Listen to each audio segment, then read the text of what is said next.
Saints, as God opened up by his Spirit the book of Revelation to me, and in that one book, the first words, a revelation of the Son of God, that is what opened that book up to me. And there were many revelations in there. Revelation of him, his Father, his kingdom, his people, his church, his coming kingdom, the living creatures, his bride, his wife. So many wonderful revelations that those on the broad road to destruction never see.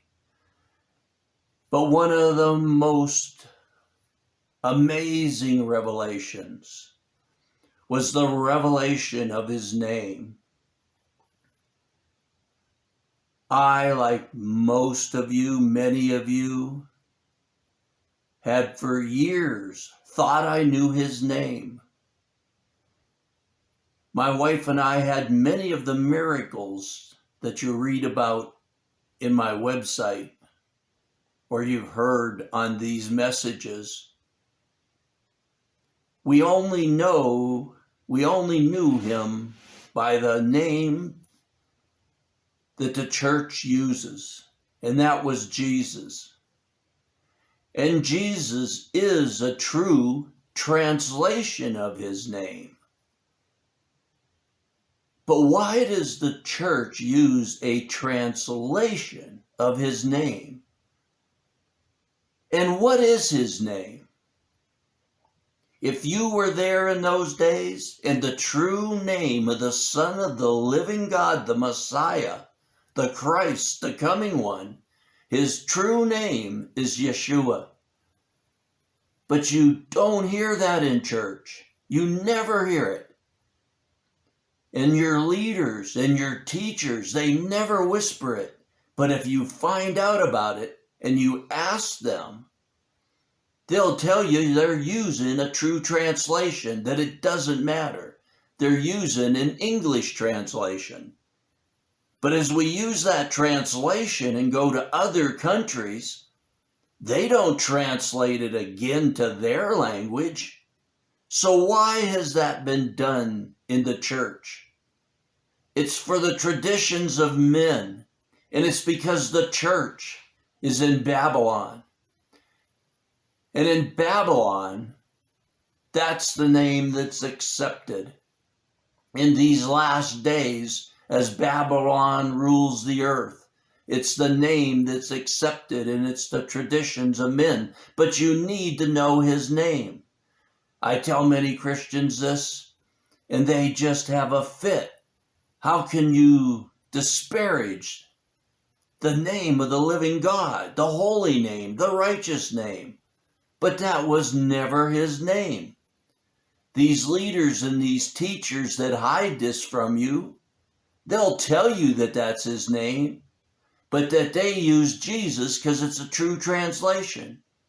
If you had a person coming to visit you, even not a famous person, much less a famous person, much less a king or a queen or a ruler, and they were coming, and someone said to you, the king so-and-so is coming, would you say, well, I'm going to call him something else?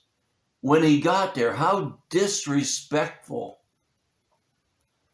How utterly disrespectful. It wouldn't be allowed. It's not done anywhere in the world. Yet the church has changed the name of the living God, the Son of the living God, to a translation of his name. And we need to know, as we're preparing for the wedding, the groom's name. His name is Yeshua. Look it up. Google it. You Google many things continuously. Don't have a fit and shut this off. Google it and see what the name of the Messiah is, what the name of the Christ is, what the name of the Son of the living God is. Google it, and it's going to tell you his Hebrew name. His name is Yeshua, and that it's been changed. And like I said, the Greeks changed it first. And if you see pictures, old-time drawings and paintings of what they portrayed the Son of God as they changed his name, he looked very Greek.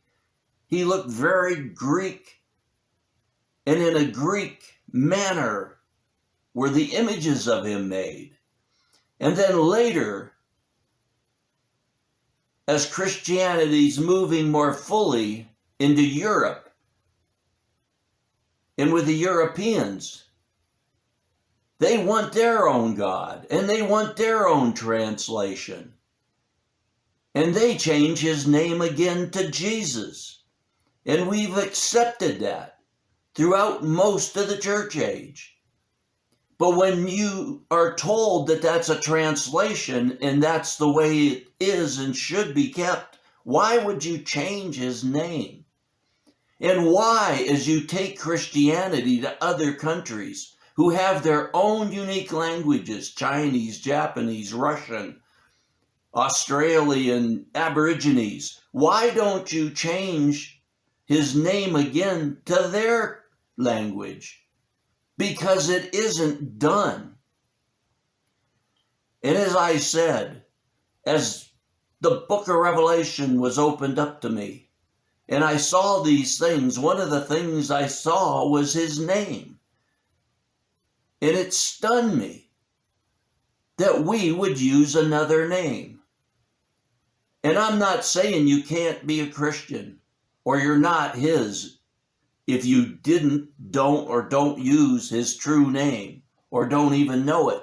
Because before these revelations, before most of these miracles and visions that happened in our lives, we only knew him as Jesus. And I'm not disparaging that. I'm not saying you can't do that. For God the Father has chosen us. We didn't choose him. But what do you do with him choosing you, with him predestining you to his kingdom? We need to know the name of the Son of the living God. He's the groom. We're the bride. We're going to a wedding. How can we be prepared for the wedding when we don't even know the name of the groom? His name is Yeshua. Google it. Find out. Ask. They'll tell you, but they'll tell you they use a translation of it, that it's true to the meaning of his name. But they don't do that as they move on to other countries.